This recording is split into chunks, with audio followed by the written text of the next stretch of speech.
Episodio 1. El fuego no venía del infierno, sino del papel. Nadie sabía quién la escribió. Nadie sabía quién la escondió. Solo que apareció una noche en el confesionario de la iglesia de Santa Muriel, enrollada dentro de un crucifijo hueco y marcada con una advertencia escrita en ceniza. Si tu fe no es limpia, no la toques. Arderás. Por dentro. El padre Esteban fue el primero en verla. Y no dudó en leerla. Pero al tocar el pergamino, sus dedos comenzaron a arder. No fuego normal. Un fuego que no dejaba marcas por fuera, pero lo consumía por dentro. Durante semanas, el sacerdote gritaba en sueños, murmurando frases como: «¡Está viva!». La profecía me responde cuando dudo. Dice que no todos los creyentes son bienvenidos. Fue internado, y la iglesia selló el caso. Pero la profecía desapareció. Meses después, en pleno retiro espiritual, una joven llamada Clara, novicia silenciosa, huérfana de madre y criada entre muros de dogmas, encontró un trozo de pergamino enterrado bajo la imagen de la Virgen. Estaba tibio, respiraba, y tenía una frase escrita con tinta que olía a incienso podrido: «Quien me lee con deseo oculto, me despierta». Clara la tocó, y no ardió, ni una sola llama, ni un solo dolor. En cambio, el papel susurró. Sí, susurró, como si el viento le hablara directamente al alma. Tu fe no es impura, es peligrosa. Porque es real. Desde ese instante, Clara comenzó a cambiar. Oraba en lenguas que nadie le enseñó. Escuchaba confesiones antes de que fueran dichas. Y lo más inquietante, el fuego de las velas parpadeaba cuando ella pasaba. La Madre Superiora, preocupada, la interrogó. Clara solo respondió: «No la encontré yo. Ella me buscó». Porque la profecía no quiere ser leída por los puros, sino por los que alguna vez dudaron con sinceridad. Esa noche, en la capilla cerrada, las paredes comenzaron a humear, y en la piedra apareció, grabada por fuego invisible, una nueva línea de la profecía. Cuando la fe no sea perfecta, pero sí verdadera, yo hablaré. Episodio 2. La ceniza escribió su nombre en el altar. Clara no habló durante 3 días. Solo oraba, no de rodillas, sino de pie, como si hablara cara a cara con algo que nadie más veía. Y cada vez que lo hacía, las paredes del convento se llenaban de humedad caliente, como si la piedra misma comenzara a sudar. Las demás monjas decían que estaba poseída. La Madre Superiora, sin admitirlo, comenzó a tener pesadillas. En ellas, Clara caminaba desnuda por el pasillo del claustro, con la profecía ardiendo en las manos. Y detrás de ella, una figura con alas ennegrecidas susurraba: «La fe que no arde, nunca fue fe. Y ella, ya está encendida». Una madrugada, la campana sonó sola. Todas corrieron a la capilla. Y allí estaba Clara, frente al altar, sola, despierta, sangrando por los ojos. En el centro del mármol blanco había un símbolo grabado con ceniza ardiente. Su nombre, Clara, escrito como si lo hubiesen quemado letra por letra desde el fondo de la piedra. «¿Qué has hecho?», gritó la madre. Pero Clara no respondió. Solo alzó el pergamino y lo dejó caer sobre el altar. No se quemó, no se rompió, solo se abrió, revelando una nueva línea que no estaba antes. Cuando la elegida deje de temer, el segundo sello se romperá. El cielo tembló, no con rayos, sino con un silencio espeso, imposible de respirar. Esa misma noche, una monja anciana que había perdido la voz hace 20 años comenzó a hablar en sueños. La profecía no castiga la duda, la premia, pero a los que la esconden bajo cruces falsas, los hará arder por dentro. El Vaticano fue alertado. Un informe urgente fue enviado con una sola frase: «Ha comenzado a escribir sola». Y responde a Clara. Episodio 3. La hostia que se negó a ser consagrada. El día en que todo cambió fue durante la misa. El padre Octavio, recién llegado del Vaticano con órdenes estrictas, intentó purificar la capilla. Ordenó encerrar a Clara, esconder el pergamino y reconsagrar el altar. «La fe no obedece a niñas ni a fuego. Obedece a Roma», dijo. Pero al elevar la hostia frente a los fieles, la forma sagrada no subió. Cayó, pesada, como si el aire mismo la rechazara. Intentó repetir la consagración. 1 vez, 2, 3, y a la 4ª, la hostia sangró. No por milagro, sino por advertencia. Un hilo rojo descendió hasta su palma, quemándole la piel como ácido. Los fieles gritaron. Las velas estallaron. Y detrás del altar, apareció una nueva línea escrita en la piedra: «Sin manos humanas, no consagres con labios que no arden. Porque el pan no quiere ser cuerpo de quien no cree con cicatrices». El padre Octavio intentó borrar las palabras, pero la piedra se resistía. Lo más aterrador, Sus dedos comenzaron a ennegrecerse. Como si la fe del hombre no fuera suficiente para tocar lo escrito. Clare, desde su celda, cayó de rodillas y comenzó a rezar en un idioma que nadie conocía. Las paredes alrededor de ella comenzaron a agrietarse, desde dentro hacia afuera. Sor Mercedes, la única que aún la defendía, logró entrar en su celda, pero no encontró a una niña. Encontró a una figura de rodillas, con los ojos completamente blancos y la voz envuelta en fuego. Él está mirando, no desde el cielo, desde lo que la iglesia enterró bajo cada altar. Esa noche, el altar comenzó a latir. Sí, a latir, como si en lugar de piedra, algo vivo palpitara dentro. Y la profecía, una vez más, se abrió sola y escribió: el que intente apagarme con rito, será recordado como ceniza entre los fieles. Episodio 4. El secreto que el Vaticano enterró bajo cada altar. No fue una decisión reciente, ni impulsiva. El Vaticano siempre supo que algo dormía bajo los altares más antiguos. Por eso mandaban a sellar con mármol bendito. Por eso enterraban reliquias, huesos de santos, frases en latín que ya nadie traduce. No por devoción, sino por contención. Y ahora, en Santa Muriel, ese secreto comenzaba a respirar. Tras el fallido intento de consagración, el padre Octavio fue reemplazado por un enviado más alto, Cardenal Rinaldi, custodio de los textos no canonizados. Él no venía a rezar, venía a sellar. Esta iglesia ya no pertenece al pueblo, pertenece al archivo sagrado. Ordenó excavar debajo del altar, algo que está estrictamente prohibido por ley eclesiástica. Pero él tenía permiso del silencio. Durante la excavación, hallaron una caja metálica oxidada, sin cerradura, sin cruces, solo un símbolo tallado que nadie reconocía, excepto Clara, que lo dibujaba en sus sueños. Un ojo abierto que sangraba lágrimas de fuego. Cuando intentaron moverla, el suelo tembló. No un terremoto, un temblor orgánico, como si la tierra tuviera latidos. El cardenal ordenó abrirla. Y dentro, había otro pergamino, más antiguo que la Biblia misma, cubierto por un velo de piel seca. Rinaldi lo desenrolló, y leyó en voz alta. Aquí fue sellado lo que precedió a la palabra, lo que ardía antes de que existiera el pecado, lo que no debe ser nombrado, pero siempre ha escuchado. Clare, encerrada y vigilada, despertó gritando: no lo lean, él no necesita ser invocado, solo recordado. Pero ya era tarde. La tinta del pergamino comenzó a humear, y una nueva línea se escribió sin contacto humano. Si lees esto sin cicatrices verdaderas, arderás por dentro sin salvación. Uno de los obreros cayó muerto. Otro comenzó a reír con voz que no era suya.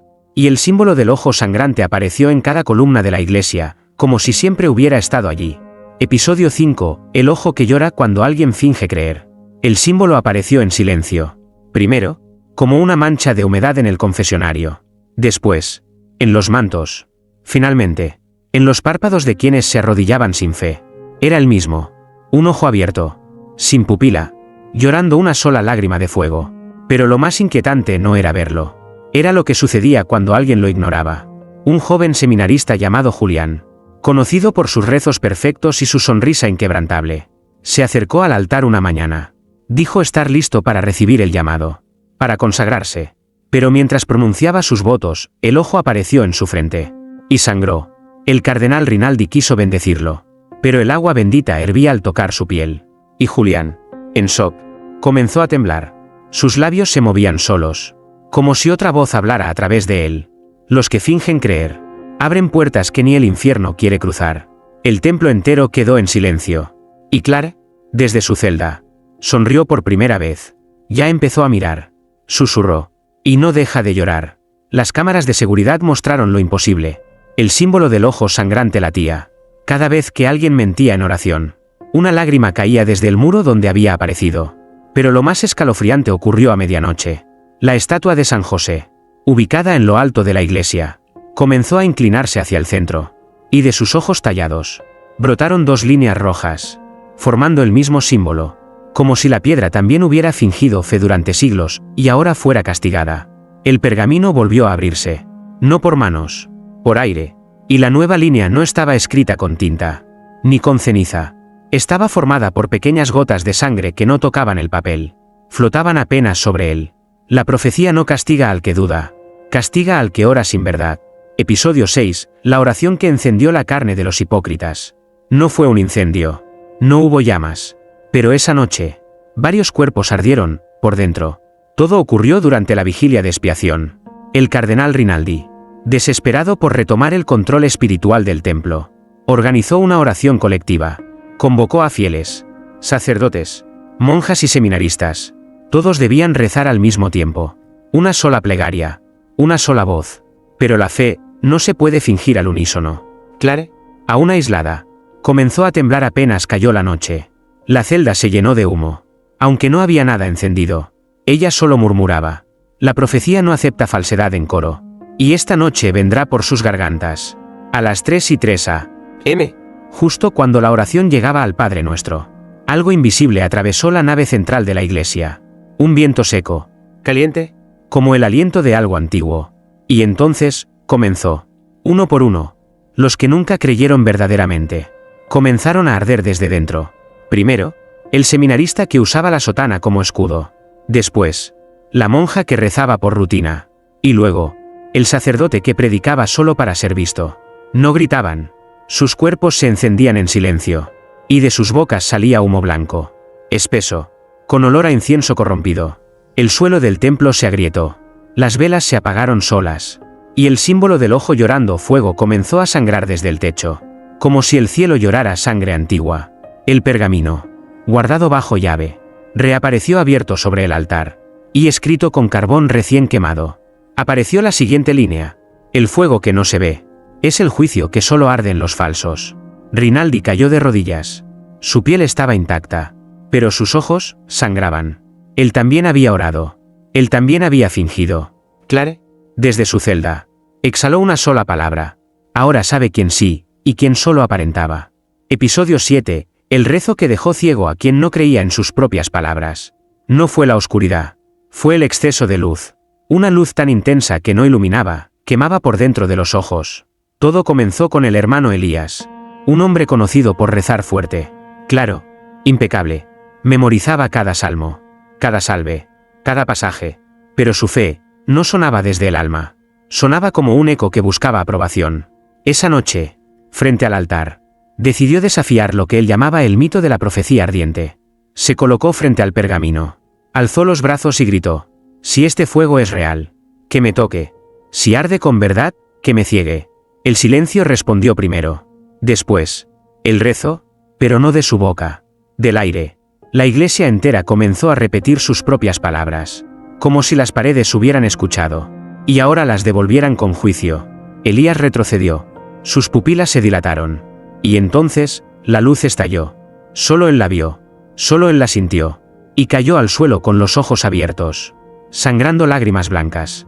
No murió, pero quedó ciego, y lo más escalofriante, seguía viendo. Horas después, en la enfermería, repetía una y otra vez. No veo el mundo, veo lo que hay detrás de las oraciones vacías. Veo quien nunca creyó realmente en lo que decía. El pergamino se encendió en un tono azul, nunca antes visto, y en su superficie apareció una línea escrita con luz quemada. El que ora sin alma, verá solo lo que niega, y su visión no será castigo, sino espejo. Desde entonces, el hermano Elías no habla más, solo escucha. Y sonríe cada vez que alguien reza con miedo, como si supiera que la luz volverá. Pero esta vez, para otro. Clare, al saberlo, escribió en la pared de su celda con el dedo. Dios no castiga, solo permite que veas lo que tú mismo ocultas. Episodio 8. El primer corazón que se abrió sin ser tocado. No hubo bisturí, no hubo cuchilla, solo un sonido seco, como un suspiro profundo que nadie pudo identificar. Y luego, el cuerpo de la hermana Cecilia, aún vivo, con el pecho abierto.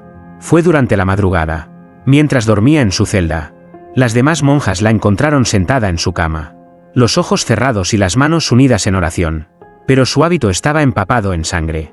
Y lo imposible estaba allí, su corazón expuesto, palpitando al aire, sin una sola incisión. Y lo más aterrador, sobre la carne desnuda, grabada a fuego. Una frase. Ella creyó, ella dudó, ella fue leída. No murió. No sangraba más de lo necesario. No parecía sufrir. Solo murmuraba una frase una y otra vez. Él ya sabe que siente cada fe. Los médicos del Vaticano no pudieron explicar lo ocurrido. Los informes fueron sellados. Pero las paredes de su celda comenzaron a emanar olor a incienso mezclado con sangre caliente. Clare, aún vigilada, Entró en trance esa noche. Dibujó con sus propias uñas, sobre la madera de la mesa, el contorno exacto del corazón de Cecilia. Y al terminar, dijo: no se lo arrancaron, se lo abrieron, porque hay fe tan real, que no cabe dentro del pecho. El cardenal Rinaldi temblaba. La profecía ya no solo reaccionaba al contacto, elegía a quién revelar, y lo hacía desde dentro. El pergamino volvió a activarse, sin manos humanas. Esta vez, la tinta era oscura, espesa, casi carne. Cuando la fe se ofrece sin máscaras, el corazón se abre sin violencia, y el fuego no quema, sino que lee. Esa noche, el símbolo del ojo sangrante apareció una vez más, esta vez en el espejo del convento, reflejándose solo a los que tenían dudas verdaderas. Las demás no veían nada, solo su reflejo, vacío. Episodio 9, el espejo que devolvía lo que ocultabas en el alma. El espejo del convento siempre estuvo allí, al final del pasillo, frente al crucifijo torcido, entre dos columnas que nunca fueron consagradas. Nadie lo había cubierto, nadie lo había tocado. Era un adorno más, hasta que dejó de mostrar reflejos. Las primeras en notarlo fueron las novicias. Al pasar frente a él, sus rostros no aparecían, solo una niebla oscura, temblorosa, que se adhería al cristal como si lo respirara desde dentro. Y luego vino lo peor. El espejo comenzó a hablar, no con voz humana, no con gritos, sino con palabras escritas al vapor, que se formaban en la superficie cuando alguien se acercaba con fe fingida. A Sor Beatriz, que había hecho votos sin vocación, le escribió: tus labios rezan, pero tu alma calla. A un sacerdote visitante, conocido por su doble vida, le devolvió un reflejo distinto, su rostro deformado, con la boca sellada y los ojos llenos de ceniza. El cardenal Rinaldi ordenó cubrirlo 3 veces, pero los paños ardían en cuanto tocaban el vidrio. Entonces ocurrió lo imposible. Clara pidió verlo. A solas, dijo que si el fuego leía desde la fe, el espejo mostraba desde el alma. La dejaron entrar, y lo que vieron desde fuera fue aterrador. El espejo no reflejaba su rostro, sino su infancia, su primera duda, su primer rezo que no fue escuchado. Y detrás de todo eso, una figura. No era demonio, no era santo, era algo que simplemente observaba. Clara no gritó, solo apoyó la frente contra el cristal y dijo: no me oculto, estoy lista para que él me vea completa. El espejo tembló, y una nueva línea de la profecía apareció en su superficie, escrita en sangre que goteaba desde el borde. La verdad no se esconde de Dios, se deforma cuando tú te escondes de ti. Desde esa noche, nadie volvió a mirarse. Los espejos del convento fueron volteados, pero aún se escuchan susurros cuando pasas cerca. Ya sé quién eres, aunque tú sigas rezando como si no lo supieras. Episodio 10, el cuerpo que ardía solo cuando se nombraba a Dios. No era alergia, ni maldición, era algo más profundo, más antiguo, más real.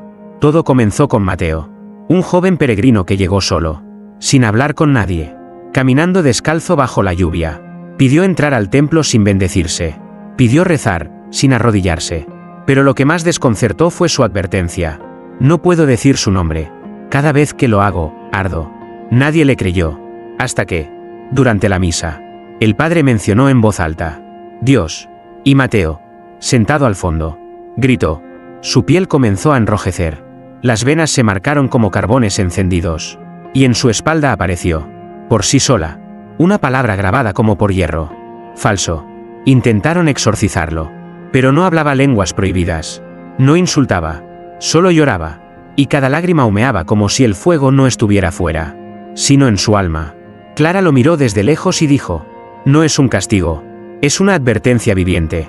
Su carne reacciona cuando alguien dice el nombre, sin merecer pronunciarlo. Esa noche, mientras dormía en una celda improvisada, el fuego volvió, solo que esta vez no fue causado por otros. Fue él quien, en sueños, murmuró: Dios, y su cuerpo se encendió solo, sin humo, sin llama, pero con un calor tan profundo que partió la madera de su cama. No murió, pero su piel quedó marcada con símbolos que nadie reconocía, excepto Clara. Los símbolos coincidían con los del pergamino maldito. Era como si la profecía lo hubiera escrito desde dentro.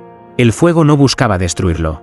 Buscaba revelar quién se atrevía a invocar lo sagrado sin haber sido tocado por lo eterno. El pergamino apareció esa mañana abierto sobre su pecho, con una línea nueva, escrita con ceniza mezclada con sudor. El nombre de Dios no se pronuncia con labios limpios. sino con un corazón que ha ardido por él sin llamarlo. Episodio 11, el libro que susurraba solo a los que dudaban de su existencia. No estaba en la biblioteca. No estaba en los archivos. Ni siquiera en las manos del Vaticano. El libro apareció solo, en medio del confesionario, envuelto en una tela negra que olía a madera mojada y carne antigua. No tenía título, no tenía autor, y lo más inquietante, no todos podían oírlo. Solo aquellos que alguna vez dudaron de todo. Del cielo, del infierno, del alma, de sí mismos. El primero en escucharlo fue un monje que, en secreto, escribía cartas a un dios al que ya no rezaba. Al rozar el lomo del libro, su cuerpo se detuvo, y su cabeza se inclinó como por peso invisible. De sus labios salió un susurro. Dice que no lo abras con fe. Ábrelo con miedo sincero. Y lo hizo. Página por página. Las letras no estaban escritas. Se formaban al ritmo de su respiración. Y cada línea revelaba no lo que vendría, sino lo que él nunca se atrevió a confesar. Sus pensamientos más impuros. Sus dudas más secretas. Su silencio cuando vio morir a su hermano sin rezar. El libro no hablaba del futuro. Te leía desde atrás. Desde adentro. Clara fue llamada. Cuando entró en la sala, el libro se agitó solo, como si reconociera en ella una memoria antigua. Lo tocó. No ardió, pero susurró. No al oído. A su pecho. Tú no me buscaste, pero eres parte de mi carne. Ella no lo abrió. No lo necesitaba. Solo dijo, este libro no fue escrito para creyentes. Fue escrito para los que alguna vez se atrevieron a mirar al cielo, y sintieron que nadie miraba de vuelta. Esa noche, el libro desapareció. Solo quedó una hoja, aún tibia, sobre el suelo. La profecía había hablado otra vez. Solo los que dudan de mí pueden oírme de verdad, porque su miedo es sincero, y el fuego solo respeta la verdad. Episodio 12, la cruz que se volteaba sola cada vez que alguien mentía al rezar. Al principio, pensaron que era el viento, una corriente oculta, una broma, pero después de la tercera misa interrumpida, nadie volvió a reír. La gran cruz del altar, tallada en madera de roble y consagrada hacía más de un siglo, comenzó a girar por sí sola, lenta, silenciosa, pero precisa, cada vez que un fiel se acercaba con plegarias vacías, cada vez que un sacerdote repetía palabras sin sentirlas, cada vez que alguien rezaba, solo para ser visto. La cruz descendía, y se volteaba, invertida, fría, juzgadora. Es una señal del demonio, dijo el padre Camilo. Pero Clara lo miró con calma y respondió. No, es el reflejo de tu fe, cuando ya no te la crees ni tú. Esa noche, intentaron sellarla con clavos santos. Usaron agua bendita, oraciones en latín, ayuno, silencio. Nada funcionó. La cruz ya no obedecía símbolos, obedecía intenciones. Y lo más perturbador fue que cada vez que giraba, dejaba una palabra grabada en la base del altar. Una sola. Mentirosos. Pero no escrita con tinta, sino con grietas en la madera, como si la cruz misma llorara desde el alma. Los fieles dejaron de acercarse. El templo quedó vacío. Solo Clara permanecía frente a ella, de pie, en silencio, y la cruz no se movía. La profecía volvió a escribir, no sobre el pergamino, sino en la pared, como si la piedra sudara ceniza. El fuego no castiga al impuro, sino al que impone pureza sin haber ardido. El cardenal Rinaldi, derrotado, cayó de rodillas por primera vez, y rezó con honestidad, no por fe, por miedo, y por primera vez en semanas. La cruz no giró. Episodio 13, el ángel que se arrodilló ante la duda de una niña. No bajó del cielo.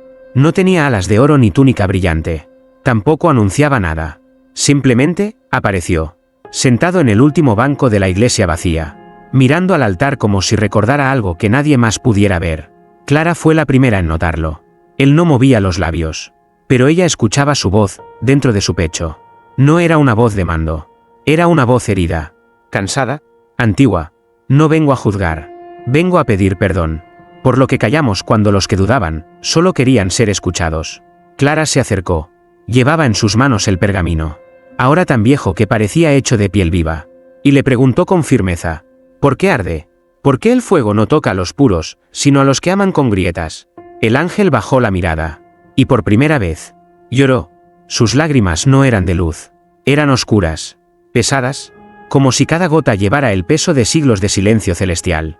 Porque ustedes aprendieron a temer el error, pero nosotros temimos su verdad, y la profecía fue escrita por uno de los nuestros, el que se atrevió a sentir compasión por los que dudaban. Clara cayó de rodillas. Pero él también. Un ángel, de rodillas ante una niña. Y en ese gesto, el fuego del altar se apagó por primera vez. No porque hubiera terminado, sino porque había sido entendido. El pergamino brilló, y una nueva línea se dibujó. No con tinta, sino con el aliento de ambos. Cuando el cielo pida perdón a los que dudaron con el alma limpia, la profecía dejará de arder, y comenzará a hablar. El ángel se desvaneció. No voló, solo desapareció como un suspiro que, al fin, fue liberado. Clara se levantó, y lo entendió todo. No arde por castigo, arde porque contiene las palabras que jamás se atrevieron a decirnos desde arriba. Episodio 14, la última línea que no quiere ser escrita. El pergamino tiembla. Sí, tiemble, como si supiera que está llegando al final, y no quisiera ser completo. Desde la visita del ángel, el fuego no ha vuelto, pero el silencio que quedó en su lugar quema más que las llamas. Clara lo siente, en la piel, en los huesos, en la mirada de los muros, que parecen respirar cuando nadie los mira. La profecía ha escrito cada línea sola, con sangre, ceniza, suspiros o incluso lágrimas del cielo. Pero ahora, la última línea se niega a nacer. El pergamino se ha enrollado sobre sí mismo, cerrándose como si protegiera algo que ni siquiera Dios quiere revelar. Y entonces, Clara comprende. No es que la profecía no pueda escribirse, es que quien la lea, será parte de ella. Esa noche, Clara se encierra sola en la capilla, se arrodilla frente al altar desnudo, sin cruz, sin velas, sin símbolos, solo ella, y el pergamino vivo, palpitante, esperando. La voz ya no viene de afuera, ni de ángeles, ni del fuego, viene desde su propio pecho. Si la lees, dejarás de ser Clara. Serás la última línea. Serás lo que no puede olvidarse. Pero ella no tiene miedo, porque lo que arde no es el castigo, sino el silencio de aquellos que nunca se atrevieron a terminar lo que se escribió con dolor. Entonces, Clara lo desenrolla, y ve el espacio vacío, blanco, respirando. Pero en lugar de leerlo, lo pronuncia, con su aliento, con su alma, y en ese instante, la tinta brota sola, no negra, no roja, sino dorada, como si el cielo, por primera vez, hubiera aceptado mirar. La frase se completa. La fe que ardió sin pedir gloria, es la que abrió el silencio eterno. Y con eso, el pergamino se deshace, como ceniza bendita, como recuerdo cumplido. Clara sonríe, y desaparece. No muere, no se eleva, solo, se convierte en voz. Una voz que aún susurra entre las piedras del templo, diciendo, la profecía ya no necesita escribirse. Vive en quien se atreva a sentirla. Episodio 15, final. El fuego que no destruye, sino que recuerda. Ya no quedan cruces, ni velas, ni cánticos. La iglesia de Santa Muriel fue cerrada por decreto papal, sellada con cadenas benditas, custodiada por silencio. Pero adentro, el aire aún respira. Los que una vez tocaron el pergamino lo dicen sin voz. El fuego no se fue, cambia de forma, deja de arder afuera, para encenderse adentro. Desde la desaparición de Clara, la gente que había leído alguna línea de la profecía comienza a experimentar lo mismo. Pequeñas quemaduras en el pecho al rezar con miedo. Espejos que devuelven recuerdos en lugar de reflejos. Y sobre todo, sueños que no pertenecen a ellos. En esos sueños, una figura camina descalza entre ceniza. No habla, pero al pasar, los árboles florecen, y luego arden sin consumirse. Esa figura no es un castigo, ni un ángel, ni un demonio. Es la profecía, encarnada, no escrita, no predicada, viva. Un día, un niño que nunca había puesto un pie en una iglesia se arrodilla frente a un muro cualquiera, y sin saber por qué, coloca la mano sobre la piedra. La piedra arde, no para herirlo, sino para mostrarle algo que ya lleva dentro. Susurra, yo también he sido leído. El fuego no lo quema, lo recuerda. Recuerda que él dudó, que él amó sin comprender, que él rezó en silencio, sin palabras, en una noche de miedo. Y eso fue suficiente. Desde entonces, el fuego ya no es amenaza, es memoria. Cada alma tocada por la profecía lleva ahora una chispa, pequeña, silenciosa, inmortal. Y si alguna vez la duda los consume, si el mundo se llena de fe de cartón y templos vacíos por dentro, el fuego volverá, no para destruirlos, sino para recordarlos. Porque el verdadero juicio no castiga, revela.